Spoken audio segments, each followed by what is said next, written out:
Presiden Joko Widodo tengah menimbang siapa sosok yang akan mengisi jabatan Menteri ESDM. Staf khusus Presiden Bidang Komunikasi Johan Budi Sabto Pribowo mengatakan nama-nama calon Menteri ESDM sudah ada di kantong Presiden. Johan tidak menjelaskan lebih lanjut tentang siapa saja nama-nama calon Menteri ESDM itu. Namun ia mengakui nama Archandra Thahar masuk dalam usulan tersebut. Pro dan kontra mengenai pengangkatan kembali Archandra sebagai Menteri ESDM pun kembali muncul. Apakah Presiden Jokowi akan kembali mengangkat Archandra sebagai Menteri ESDM? Apakah pengangkatan kembali Archandra akan kembali memunculkan polemik serta kegaduhan yang berimbas kontraproduktif terhadap pemerintahan Jokowi? Untuk membahasnya telah hadir bersama kami di studio pengamat energi Marwan Batubara, dan kami juga masih menantikan kehadiran anggota Komisi 7 DPR RI Satya Widya Yuda yang saat ini sedang dalam perjalanan menuju studio Berita Satu TV. Kita langsung ke Pak Marwan dulu. Ya. Pak Marwan, Archandra Thahar ternyata dikonfirmasi namanya memang masuk dalam bursa calon Menteri ESDM. Ya. Ini komentar Anda dulu deh soal ini. Ya, saya kira pertama memang masalah pengangkatan Menteri SDM ini sudah terlalu lama, sudah hampir 2 bulan, tanggal 15 PLT Oktober nanti. Ya. Iya, ini saya kira menunjukkan minimal ada 2 hal penting ya. Pertama itu adanya kepentingan, banyak kepentingan yang mengintervensi sehingga Presiden tidak kunjung memutuskan. Tapi di sisi lain kita menyayangkan kenapa Presiden tidak menggunakan wewenang hak memutuskan. Prerogatif yang di tangan Presiden itu harusnya digunakan. Jadi terserah apapun intervensi, kalau hak itu digunakan, maka sebetulnya kita tidak perlu menunggu sampai 2 bulan seperti ini gitu. Kepentingan dari mana yang Anda bisa baca dari situasi ini?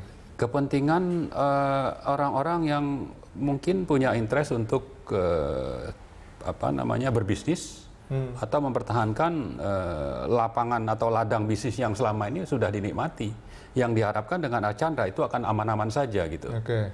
Karena itu lalu kita sangat berharap sebetulnya Presiden itu menggunakan hak yang dimiliki untuk menghilangkan ini semua.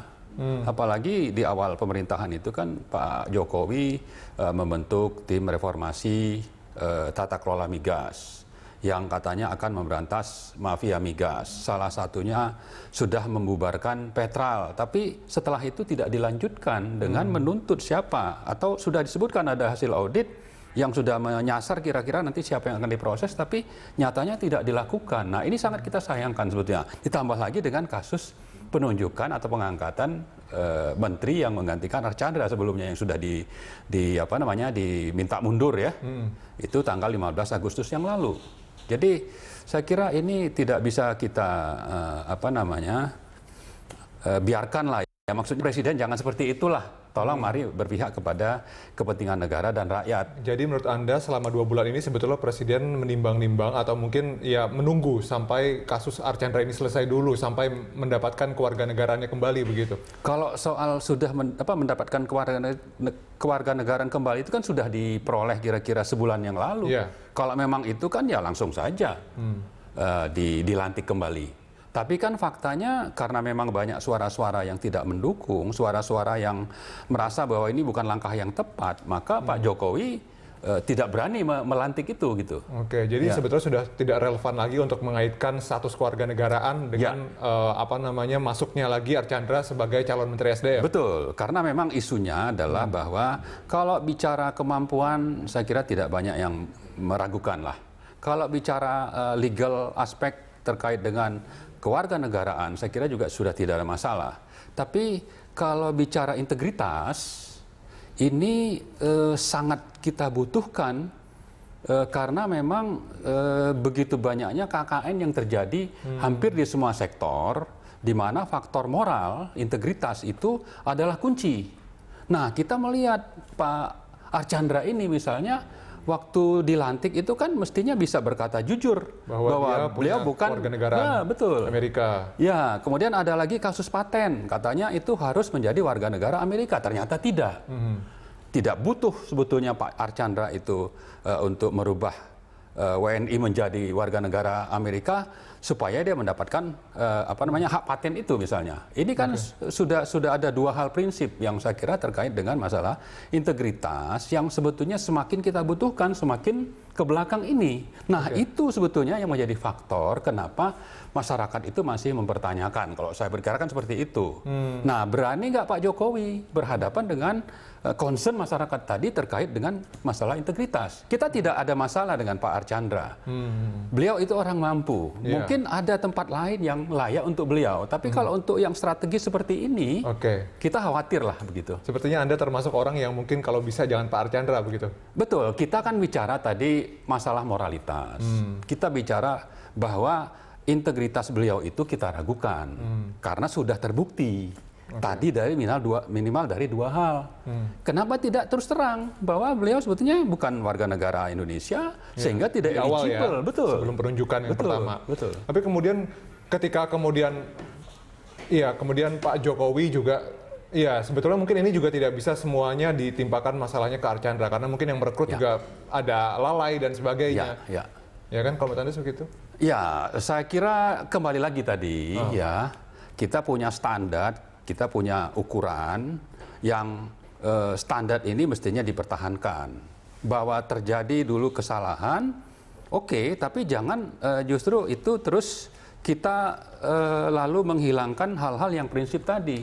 Tidak bisa kita misalnya gara-gara sebelumnya itu ada sesuatu yang tidak akurat, lalu kita bisa melanggar seperti itu. Hal-hal yang prinsip tadi gitu. Itu saya kira tidak presiden buruknya akan terjadi di kemudian hari selanjutnya akan terus terjadi begitu. Tapi kemudian kalau kita lihat ini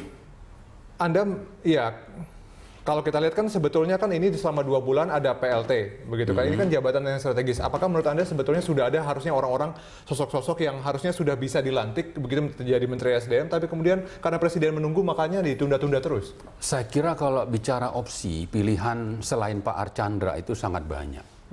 Banyak yang mampu dan saya kira juga mereka-mereka yang mampu ini bukan anggota partai misalnya, tidak ada afiliasi ke satu partai pun. Itu tersedia di pasar maksudnya gitu Pak misalnya. JK bilang harus kalangan profesional kan betul. SDM ini. Iya, dan itu saya kira tidak perlu kita khawatirkan bahwa kita kehabisan stok untuk itu.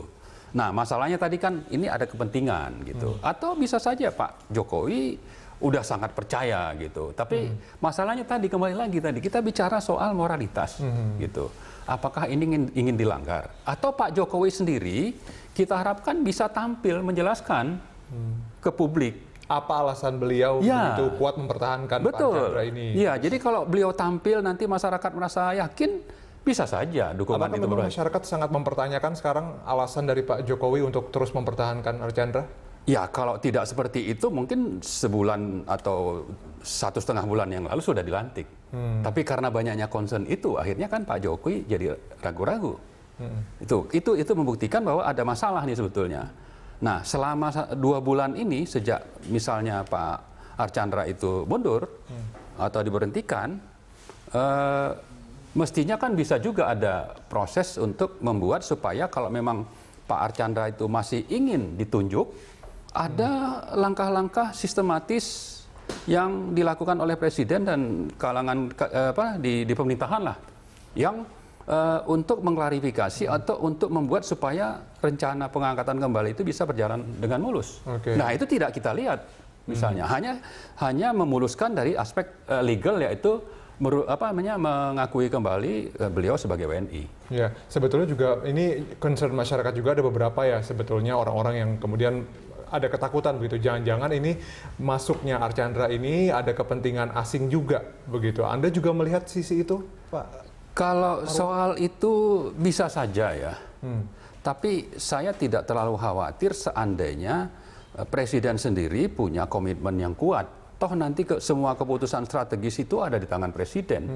Jadi seandainya pun misalnya benar bahwa dia ada afiliasi dengan Amerika atau dengan negara lain pun, sepanjang presiden dan staf yang membantu secara khusus di sektor ini itu kuat untuk melindungi kepentingan nasional, itu tidak perlu dikhawatirkan. Karena keputusan itu akhirnya ada di tangan presiden. Misalnya tentang perpanjangan kontrak Freeport misalnya, atau hal-hal yang terkait dengan masalah strategis di sektor migas. Yang kita sedang tunggu itu adalah perubahan undang-undang migas yang sudah mungkin ditunggu sejak 2004. Nah, ini hal-hal strategis yang saya kira Presiden juga sudah punya hal-hal yang prinsip yang harus diperjuangkan atau dijaga oleh Menteri SDM yang baru nanti gitu.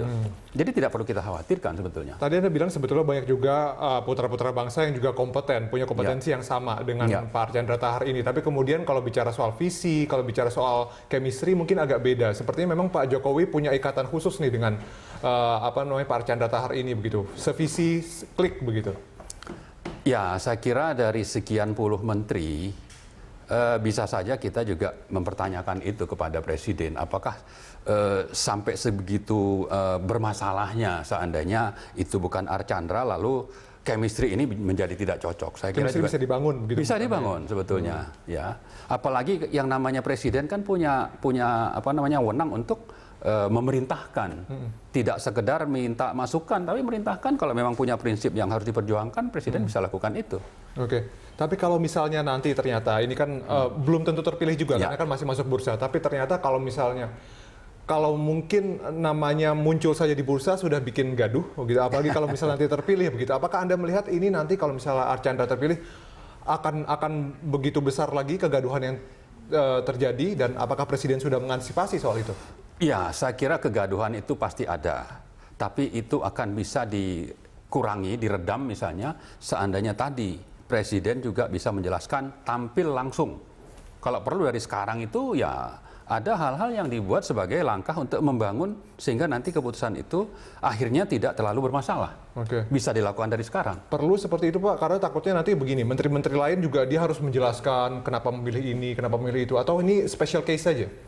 Ya, saya kira bisa aja special case ya, karena memang ini kasus kewarganegaraan ini kan baru sekali ini terjadi di Indonesia, jadi memang ini sangat spesial. Artinya treatmentnya juga harus spesial. Wajar kalau Presiden kemudian harus address publik dengan cara seperti itu. Seandainya memang Presiden itu sudah die hard, harus beliau gitu kan. Die hard harus beliau. Oke, Pak Marwan, kita akan lanjutkan pembahasan di segmen berikutnya. Pemirsa tetaplah bersama kami di Prime Time Talk.